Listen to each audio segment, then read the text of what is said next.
Hello बच्चों, कैसे हैं आप। उम्मीद करती हूँ आप अच्छे होंगे। बच्चों, आज मैं आपके लिए लेकर आई हूँ होली खेलने आए राधा कृष्ण। तो शुरू करते हैं ये कहानी। होली का त्यौहार आ रहा था। चारों तरफ मस्ती और उमंग छाई हुई थी। कहीं बच्चे पानी के गुब्बारे फुलाकर खेल रहे थे तो कहीं बच्चे अलग अलग रंग के गुलाल खरीद रहे थे। बाजारों में बहुत रौनक थी। सारी दुकानों में गुलाल व रंग बिरंगी पिचकारियों से भरी हुई थीं। होली के कुछ दिनों पहले की बात है। श्री कृष्ण और राधा रानी स्वर्ग से पृथ्वी लोक को देख रहे थे। देखिए भगवान, लोग होली की कितनी धूमधाम से तैयारियां कर रहे हैं। सबके चेहरे खुशी से खिल रहे हैं। सच कह रही हो राधे, लेकिन कुछ लोग ऐसे भी हैं जिनका दिल होली के लिए अलग है।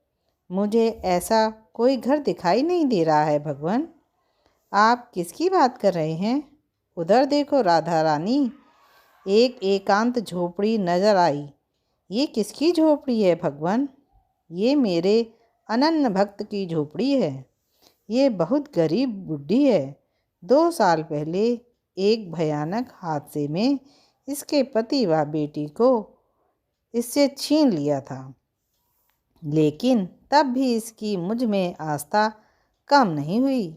ये आज भी दिन रात मेरा नाम जपती है और अपने आए द्वार पर हर दीन दुखी की मदद करती है। अरे भगवान, ये खुद इतनी गरीब है तो ये दूसरों की मदद कैसे करती है? कल तुम स्वयं ही देख लेना। दूसरे दिन कृष्ण और राधा रानी तोते का रूप धारण करके उस बुढ़िया के पास पहुँचते हैं। उस दिन बुढ़िया के पास खाने को 2 मुट्ठी चने ही बचे थे। जैसे ही उसने खाना चाहा, वैसे ही तोते के रूप में राधा रानी व कृष्ण वहाँ आ गए और आवाज़ देने लगे। बुढ़िया उन्हें देखकर चने की कटोरी उनके पास रख देती है और बोली, आज और कुछ भी नहीं है, ये चने ही हैं। आप खा लो और थोड़े मैं खा लूँगी। ये श्री कृष्ण श्री कृष्ण ने इन पर तुम्हारा भी नाम लिखा है। और खुद चने खाने लगी। चने खा लिए और पानी भी पी लिया। राधा रानी बुढ़िया का स्वभाव देखकर खुश हो गई। निश्चय ही ये बुढ़िया आपकी अनन्य भक्त है भगवान। हमें इसकी होली संवारनी ही होगी। राधा रानी की बातें सुनकर श्री कृष्ण के मन में सवाल आता है और वो दोनों वहाँ से अंतर्ध्यान हो जाते हैं। होली से 3 दिन पहले बुढ़िया श्री कृष्ण की मूर्ति के आगे प्रार्थना करती है, भगवान, ये होली का त्यौहार आने वाला है। मेरे घर में कोई खुशी नहीं है, ना कोई आने वाला है, ना ही पकवान बनाने के लिए कुछ है। आज मैं बहुत ही अकेली महसूस कर रही हूँ। भगवान, ऐसा कहकर बुढ़िया रोने लगती है। तभी बाहर से एक आवाज़ आती है, अरे ओ अम्मा, ज़रा बाहर तो आ। बुढ़िया घर से बाहर आई और देखा एक लड़का और एक लड़की उसके घर के बाहर खड़े हैं। वो दोनों बहुत सुंदर हैं। बुढ़िया चाह कर भी अपनी नज़र उनसे नहीं हटा पा रही थी। माँ, मेरा नाम राधा है और मेरा दोस्त गोपाल है। हमारा इस दुनिया में कोई नहीं है। क्या हम कुछ दिन आपके घर रुक सकते हैं? कुछ दिन क्यों, जब तक तुम्हारी मर्जी हो तुम रुक सकते हो। कितनी खुशकिस्मत हूँ मैं। राधा और गोपाल मेरे घर आए हैं। बुढ़िया दोनों बच्चों को लेकर घर के अंदर आती है। तुम लोगों को लग रहा होगा कैसी जगह आ गए हैं। तुम दोनों को खिलाने के लिए मुट्ठी भर दाने भी नहीं हैं।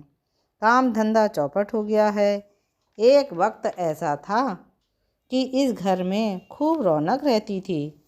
कोई बात नहीं अम्मा, मुझे अभी भूख नहीं लगी है। अम्मा, आप बताओ कि आप क्या काम करती थीं? बिटिया, मैं फूलों को सुखाकर गुलाल बनाती हूँ, फिर दुकानों में बेचती हूँ। अब मैं बूढ़ी हो गई हूँ, जिसके कारण मैं फूल नहीं ला पाती हूँ। होली के 3 दिन रह गए हैं, लेकिन मैं थोड़ा सा भी गुलाल नहीं बना पाई हूँ। अम्मा, आप चिंता मत करो, मैं और गोपाल जंगल से फूल ले आएंगे और कई रंगों के गुलाल बनाएंगे, फिर उन्हें बाजार में बेच देंगे। दोनों बच्चे जंगल में जाकर रंग बिरंगे फूल तोड़ते हैं और घर आके उन फूलों से बड़े ही खुशबूदार गुलाल बनाते हैं। अरे वाह रे बच्चों, इस गुलाल से तो बड़ी अच्छी महक आ रही है। लगता है तुम बच्चों के हाथों में जादू है। बच्चे कुछ नहीं बोलते हैं। शाम को दोनों बाजार को निकल जाते हैं। गुलाल इतने महक रहे थे कि बाजार में खड़ा हर कोई बुढ़िया के ठेले पर आ जाता है। अरे वाह माँ जी, आपके ये गुलाल बहुत खुशबूदार हैं, मुझे भी दे दीजिए। इस तरह से उसके सारे गुलाल देखते ही देखते सब बिक जाते हैं और लोग दूसरे दिन भी गुलाल लाने को कहते हैं।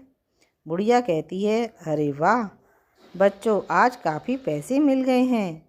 इतनी कमाई तो पिछले 2 सालों में भी नहीं हुई जितनी कि आज हुई है। होली के 2 दिन बचे हैं, आप देखते जाइए। ये सब छोड़ो बच्चों, चलो मैं खाना का कुछ सामान लेकर आती हूँ और तुम दोनों के लिए अच्छे अच्छे पकवान बनाती हूँ। फिर बुढ़िया किराने की दुकान से अनाज खरीदती है और घर जाकर बड़े स्वादिष्ट भोजन बनाती है। बुढ़िया ने अपने हाथों से दोनों बच्चों को खाना खिलाया। बड़े दिनों बाद बुढ़िया का घर बच्चों की किलकारी से गूंज रहा था। वो ये सब देखकर बहुत खुश हुई। अम्मा, आज आपके हाथ से खाना खाकर मुझे तृप्ति मिल गई। अच्छा, अब आप आराम करिए, मैं और राधा जंगल से फूल तोड़कर लाते हैं। पर बेटा, रात हो गई है, तुम दोनों भी आराम कर लो, बाकी काम कल कर लेना। अभी हमें नींद नहीं आ रही है, आप सो जाइए, हम अभी थोड़ी देर में आते हैं। बुढ़िया सो गई और बच्चों के रूप में राधा रानी और गोपाल गुलाब बनाने में लग गए।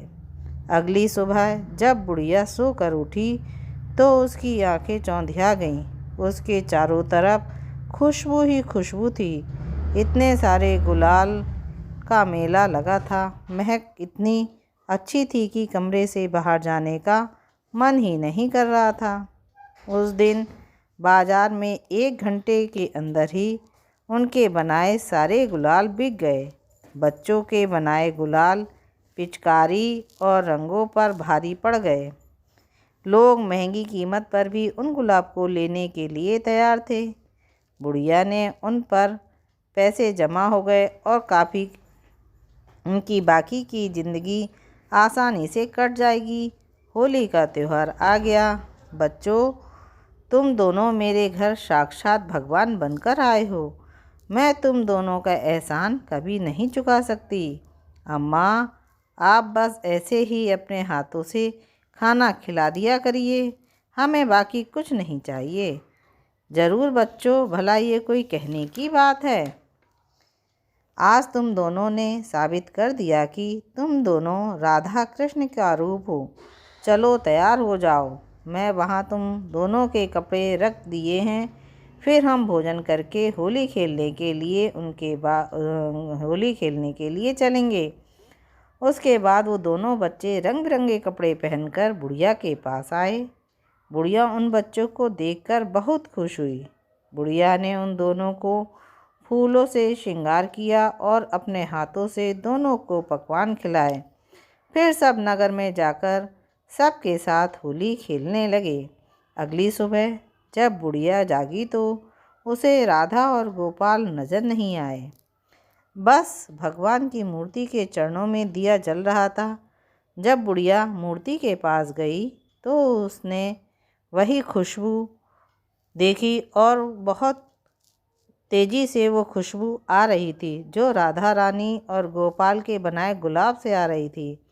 बुढ़िया को समझते देर नहीं लगी कि वो दोनों कोई और नहीं, साक्षात राधा कृष्ण के रूप में थे, जो उसकी होली में खुशियाँ भरने आए थे। बच्चों, आपको मेरी कहानी कैसी लगी?